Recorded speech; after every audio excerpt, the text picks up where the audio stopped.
आज इस वीडियो में हम लोग बात करेंगे कुंडलिनी छंद पर। देखिए, कुंडलिनी छंद वरिष्ठ साहित्यकार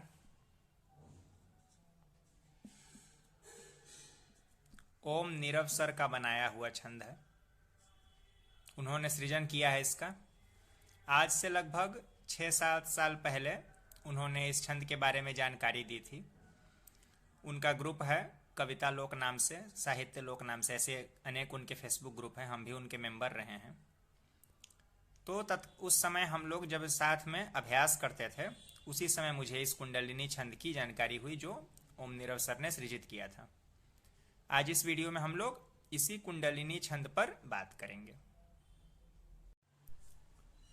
देखिए, कुंडलिनी छंद का शिल्प काफी हद तक हिंदी साहित्य की कुंडलिया से मिलता है। कुंडलिया, जिस पर मैंने बहुत विस्तार से वीडियो बनाया हुआ है, प्लेलिस्ट में इस चैनल के है, देख सकते हैं। वैसे मैं इस डिस्क्रिप्शन में इस वीडियो के भी लिंक लगा दूंगा कुंडलिया छंद का। तो कुंडलिया छंद से इसका शिल्प काफी हद तक मिलता है। कुंडलिया में, जैसा कि मैं बता चुका हूं, कुंडलिया छंद की यहां बात कर रहा हूं, दोहा प्लस रोला, ये होता है कुंडलिया छंद का शिल्प। थोड़ा अंतर होता है, जैसे दोहे का जो पहला शब्द है रोले का, वो अंतिम बनता है, तो वो कुंडलियां बन जाती है। इतना तो आप लोगों को पता है, मैं बता ही चुका हूं। अब कुंडलिनी छंद की अगर हम बात करें तो ये कुंडलिनी छंद दोहा प्लस आधा रोला, इससे बनता है। अब आप लोग ये मत सोचिएगा कि आधा रोला कोई अलग छंद है। रोला के 4 चरण होते हैं, 4 को हमने सिर्फ 2 ही लिया तो आधा रोला हो गया। सही है। बाकी कुंडलिया में जो नियम है, क्योंकि कुंडलिया कहने के पीछे हमारा कारण ही होता है सांप की आकृति।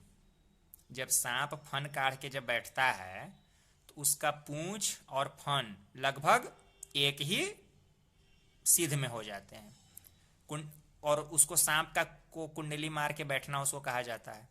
तो ये कुंडलियां छंद भी उसी तरह से एक आरंभिक शब्द और अंतिम शब्द को समानता लाने के कारण सांप की कुंडली मार के बैठने वाली जो गतिविधि होती है उससे समानता रखता है, इसलिए हम उसको कुंडलियां कहते हैं।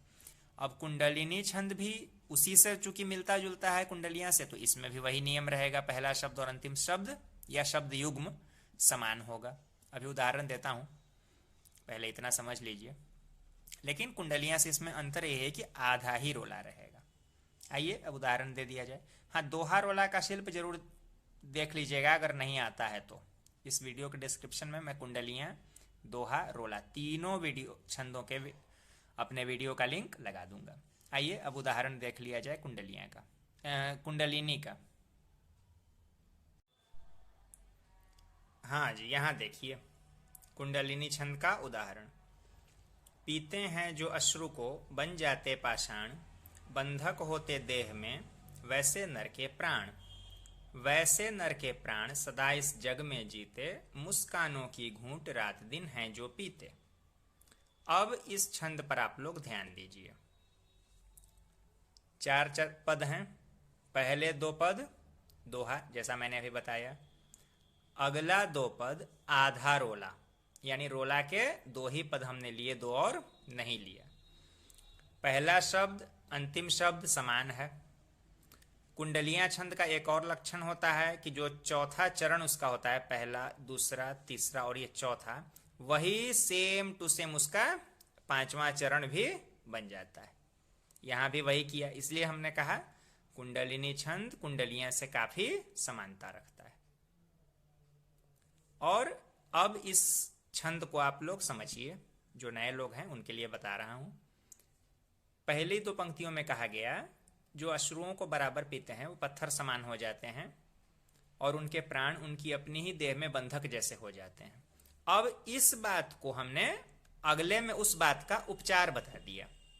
ये तो समस्या हुई, पहली दो पंक्तियां में समस्या को बताया गया, अगली दो पंक्तियों में इस समस्या का उपाय बता दिया गया। यही कौतुक आपको करना होता है कि अगली पंक्तियां भी आपके छंद को आगे बढ़ाए। जैसे हमने आगे बढ़ाया, आपका विषय कोई भी हो सकता है, आपका जो उसमें मूल विषय है कुछ भी हो सकता है। अब देखिए अगली दोनों दो पंक्तियों में हमने क्या किया, वैसे पीते हैं जो अश्रु को बन जाते पाषाण, बंधक होते देह में वैसे नर के प्राण। अब अगले में यहां से मैटर चेंज हो गया, वैसे नर के प्राण सदा इस जग में जीते, मुस्कानों की घूंट रात दिन है जो पीते। मतलब यहां तक तो चला कि जो अश्रु को पीते हैं पाषाण बन जाते हैं, लेकिन यहां से मैटर बदल गया, वैसे नर के प्राण सदा इस जग में जीते, मुस्कानों की घूंट रात दिन है जो पीते। जो प्रसन्न रहता है वो सदा जग में जीतता है। हो गया छंद पूरा। यही तो करना है। इसी तरह से आप लोग कुछ भी इसमें कोई भी विषय डाल सकते हैं। आशा है छंद रोचक लगा होगा। कुछ पूछना हो कमेंट बॉक्स में बिल्कुल पूछिए।